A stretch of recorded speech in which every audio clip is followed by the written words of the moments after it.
Hello, good morning students.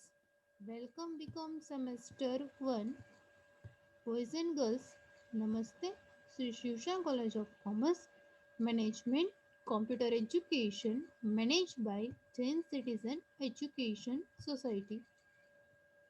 BCom semester 1 last સેશનમાં આપણે જોયું હતું illustration number second page number 123 એની વર્કિંગ નોટ જોઈ હતી, જનરલ એન્ટ્રી જોઈ હતી અને રિપ્લેસમેન્ટ એકાઉન્ટ જોયું હતું.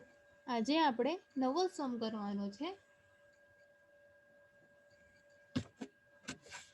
સમ number 5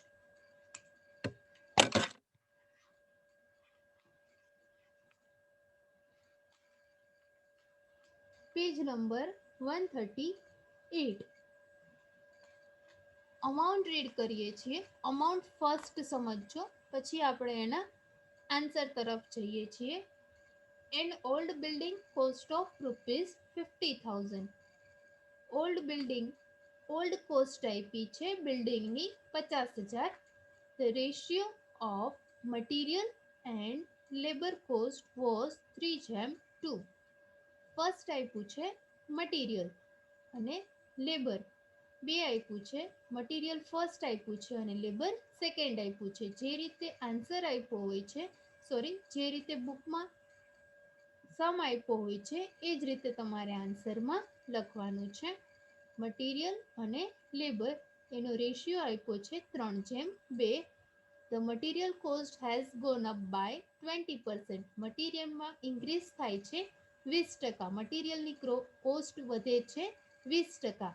While the labor cost goes up by 25% at present. અને લેબર કોસ્ટમાં ઇન્ક્રીઝ થાય છે 25%.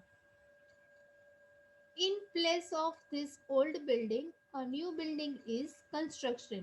ઓલ્ડ બિલ્ડિંગની જગ્યાએ નવું બિલ્ડિંગનું કન્સ્ટ્રક્શન કરવામાં આવે છે અને એની કોસ્ટ આપી છે at a cost of ₹17,000 on the same site અને એની કોસ્ટ આપી છે 70,000. In place of this old building a new building is constructed. નવી બિલ્ડિંગ ઊભી કરવાની છે, એની કોસ્ટ આપી છે 70,000. ઇટ મીન્સ કે એ તમને નવી કોસ્ટ આપી છે ન્યૂ કોસ્ટ અને ઓલ્ડ કોસ્ટ આપી છે 50,000. The sale of scrap of old building realise ₹5,000. જે સ્ક્રેપ મીન્સ ભંગાર છે એને સેલ કરવામાં આવે છે ઓલ્ડ બિલ્ડિંગનો, એમાંથી એને રિયલાઇઝ થાય છે 5,000. એમાંથી એને કેટલા ઉપજે છે 5,000. While old building material of the value of ₹3,000. Old material છે એની વેલ્યુ છે 3,000 are used in new construction અને એને ન્યૂ કન્સ્ટ્રક્શનમાં used in the construction of this new building. અને ન્યૂ બિલ્ડિંગ જે તૈયાર કરવાનું છે, કન્સ્ટ્રક્શન કરવાનું છે, એમાં એ ઓલ્ડ બિલ્ડિંગનું જે મટીરિયલ છે 3,000નું એમાં યુઝ કરવામાં આવે છે. એની એન્ટ્રી આવે છે થર્ડ. સેલ કરો છો એ આવે છે તમારે સેકન્ડ જનરલ એન્ટ્રીઝમાં. Included in the above cost of ₹70,000 અને એ 70,000માં ઇન્ક્લુડ છે. A small guest house is constructed just near this building at a cost of 20,000. નવું જે સ્મોલ ગેસ્ટ હાઉસ ઊભું કરવાનું છે આ બિલ્ડિંગની નજીકમાં, તે just near this building at a cost of ₹20,000 અને એની કોસ્ટ આપી છે 20,000. Pass general entries and allocate between capital and revenue expenditure. General entry pass કરવાની છે અને કેપિટલ અને રેવન્યુ એક્સપેન્ડિચરમાં એને ડિસ્ટ્રીબ્યુશન કરવાનું છે. રિપ્લેસમેન્ટ એકાઉન્ટ બનાવવાનું કીધું નથી, બટ આપણે રિપ્લેસમેન્ટ એકાઉન્ટ બનાવી લઈએ છીએ. આટલી અમાઉન્ટ આપી છે. અમાઉન્ટ તમે સ્ક્રીનશોટ લઈ લેજો. હવે આના આન્સર તરફ જઈએ.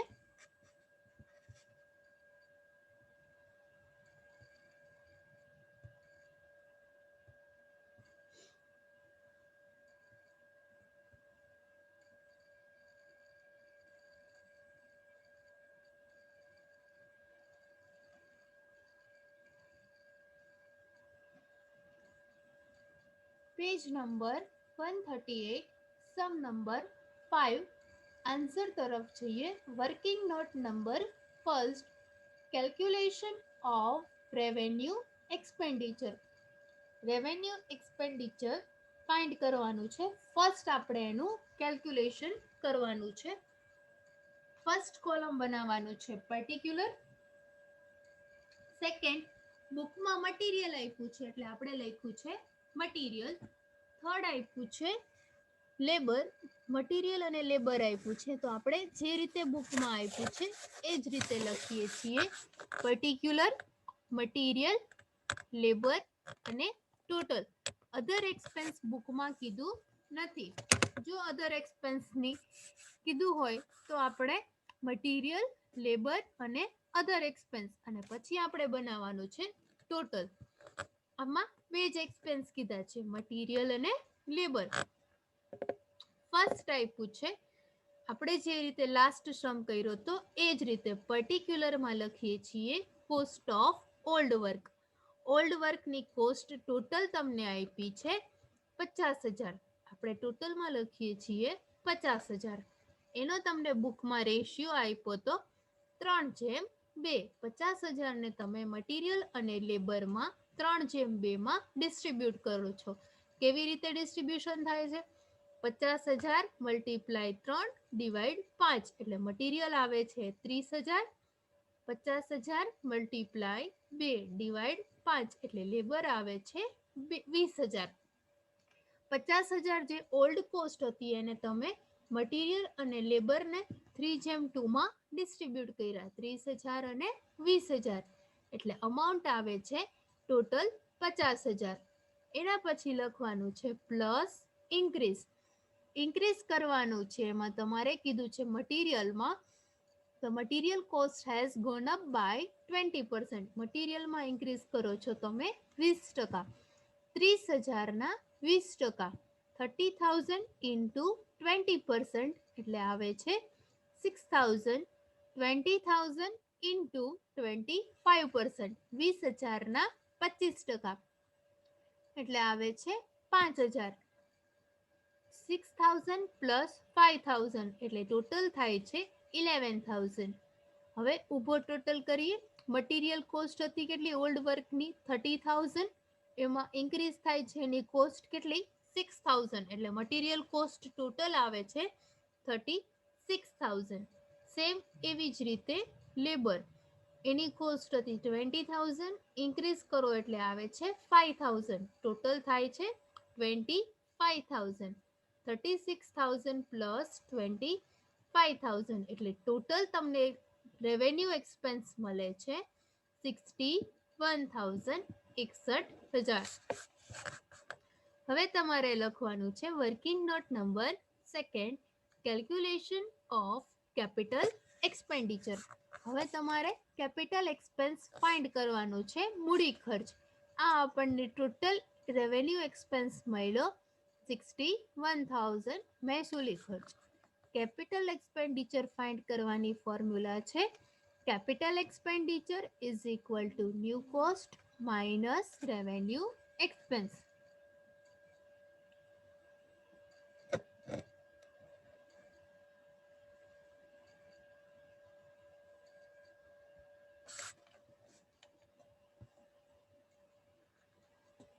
New cost minus revenue expense. New cost તમને બુકમાં આપી હતી 70,000. નવો બિલ્ડિંગ તૈયાર કરો છો એની કોસ્ટ આપી છે 70,000 એટલે આપણે લખ્યું 70,000 minus revenue expenditure. Revenue expenditure total તમને મળ્યો 61,000. તમે લખો છો 61,000 માઇનસ કરો છો 70,000 માઇનસ 61,000 એટલે કેપિટલ એક્સપેન્ડિચર મળે છે 9,000. અહીંયા આટલી વર્કિંગ નોટ કમ્પ્લીટ થાય છે. બે વર્કિંગ નોટ આપણે કરી, કેલ્ક્યુલેશન ઓફ રેવન્યુ એક્સપેન્સ અને કેલ્ક્યુલેશન ઓફ કેપિટલ એક્સપેન્સ. એના પછી હવે તમારે કરવાની છે નેક્સ્ટ વર્કિંગ નોટ અહીંયા કમ્પ્લીટ. જનરલ એન્ટ્રી પાસ કરવાની છે. જનરલ એન્ટ્રી કેવી રીતે પાસ કરવાની છે? ફર્સ્ટ, જનરલ એન્ટ્રી એટલે આમ નોંધ. General entry in the books of બુકનું નામ નથી આપ્યું એટલે અહીંયા બુકનું નામ આવશે નહીં. જો નામ ન આપ્યું હોય તો આપણે નામ લખવાનું નહીં. જનરલ એન્ટ્રી એટલું જ આપણે લખીએ છીએ heading. General entry first column આવે છે date, second particular, third એલએફ, fourth debit, fifth credit. કેટલા કોલમ બનાવ્યા? 5. આમ નોંધ જેને કહીએ છીએ તારીખ, વિગત, એલએફ એટલે ખાતા વહી, પાના number, ledger, folio. Debit means ઉધાર અને ક્રેડિટ મીન્સ જમા. જે આપણે જનરલ એન્ટ્રી સ્ટાર્ટિંગમાં લખી છે ફર્સ્ટ સેશનમાં એ જ જનરલ એન્ટ્રી આવશે અને લાસ્ટ લેક્ચરમાં આપણે જે સમમાં પાસ કરી હતી એ જ જનરલ એન્ટ્રી તમારે લખવાની છે. ડેટમાં લખીએ છીએ first. General entry number first, new assets account debit. નવી એસેટ્સમાં આવે છે. Replacement account debit. અને 2 બેંક એકાઉન્ટ અને કેશ બિઝનેસમાંથી જાય છે. Old portion charge to replacement account. Old પોર્શનનો જે અમાઉન્ટ આવે છે બે વચ્ચે ડિફરન્સ એ તમે લઈ જાઓ છો રિપ્લેસમેન્ટ એકાઉન્ટમાં. કેશ બિઝનેસમાંથી જાય છે એટલે જાય તે જમા એટલે બેંક શું થાય છે? ક્રેડિટ થાય છે. New assets account debit. Capital expenditure કેટલો આવ્યો છે આપણો? 9000 એટલે આપણે લખીએ છીએ new assets account debit 9000. Replacement account debit. Revenue expenditure કેટલો છે? 61000. તો આપણે લખીએ છીએ રિપ્લેસમેન્ટ એકાઉન્ટ ડેબિટ 61000. અને 2 બેંક એકાઉન્ટ ટોટલ કરો છો એટલે આવે છે 2 બેંક એકાઉન્ટ. નવી કોસ્ટ, ન્યૂ કોસ્ટ 70000. એની બીઈંગ એટલે બાબત જે લખવાની છે old portion charge to replacement account. Next second general entry આપણે જોઈએ. Bank account debit 5000. 5000 શેના આપણે લીધા છે કે ઓલ્ડ જે સ્ક્રેપ નીકળ્યો છે એ તમે સેલ કરો છો. સેલ કરો છો એટલે બિઝનેસમાં કેશ આવે છે. Cash comes in business. It means cash account debit આવે તે ઉધાર. Bank account debit to replacement account. Bank account debit to replacement account 5000. Debit 5000, ક્રેડિટમાં પણ 5000. એના પછીની નેક્સ્ટ જનરલ એન્ટ્રી આપી છે થર્ડ. એની બીઈંગ લખવાની છે સેકન્ડમાં. The sale proceeds to old material. Old મટીરિયલને તમે સેલ કરો છો. The sale proceeds of old material. General entry number third, new work account debit to replacement account. New work account debit to replacement. કઈ amount આવે છે? Old material છે એનો જે સેલ કર્યો એમાંથી જે અમાઉન્ટ વધે છે એને તમે નવા કન્સ્ટ્રક્શનમાં યુઝ કરો છો. 3000 હતા એ તમે ઓલ્ડ જે સ્ક્રેપ વધ્યો એ ન્યૂ કન્સ્ટ્રક્શનમાં યુઝ કરો છો. એટલે new work account debit to replacement account 3000. બીઈંગમાં લખવાનું છે the value of old material used in reconstruction. જે ઓલ્ડ મટીરિયલની વેલ્યુ હતી તમે નવા કન્સ્ટ્રક્શનમાં યુઝ કરો છો 3000. એના પછીની જનરલ એન્ટ્રી છે general entry number 4, revenue account debit to replacement account. Revenue account છે રિપ્લેસમેન્ટ એકાઉન્ટ છે અને તમારે લાસ્ટમાં એકાઉન્ટ કમ્પ્લીટ કરો છો, બુક ઓફ એકાઉન્ટ કમ્પ્લીટ કરો છો ત્યારે તમારે લઈ જવાનું છે રેવન્યુ એકાઉન્ટમાં. The balance of replacement account transfer to revenue account. જે બેલેન્સ છે રિપ્લેસમેન્ટની એને તમારે રેવન્યુ એકાઉન્ટમાં ટ્રાન્સફર કરવાની છે. એ ટ્રાન્સફર કરતા પહેલા ડેબિટ માઇનસ ક્રેડિટ કરવાનું પણ શેનું? રિપ્લેસમેન્ટ એકાઉન્ટમાં. ફર્સ્ટ એન્ટ્રીથી જોતા જઈએ કે ફર્સ્ટ એન્ટ્રીમાં આપણી પાસે રિપ્લેસમેન્ટ એકાઉન્ટ ડેબિટ કેટલું છે. First entry replacement account debit તમારી પાસે છે 61000. ડેબિટ છે તો એમાંથી 61,000 ક્રેડિટ કેટલું કર્યું છે સેકન્ડ જનરલ એન્ટ્રીમાં રિપ્લેસમેન્ટ એકાઉન્ટ આપણે ક્રેડિટ કર્યું છે 5,000 61,000 માઇનસ 5,000 માઇનસ થર્ડ એન્ટ્રીમાં પણ રિપ્લેસમેન્ટ એકાઉન્ટ કેવું કર્યું છે ક્રેડિટ કર્યું છે તો શું કરીએ છીએ એ પણ માઇનસ થશે માઇનસ 3,000 61,000 માઇનસ 5,000 માઇનસ 3,000 એટલે રેવન્યુ એકાઉન્ટમાં બેલેન્સ આવે છે 53,000 debit minus credit revenue account debit 53,000 to replacement account 53,000 એમાં ડીઈંગ આવે છે બાબત છે જેને કહીએ છીએ the balance of replacement account transfer two revenue account clear આટલું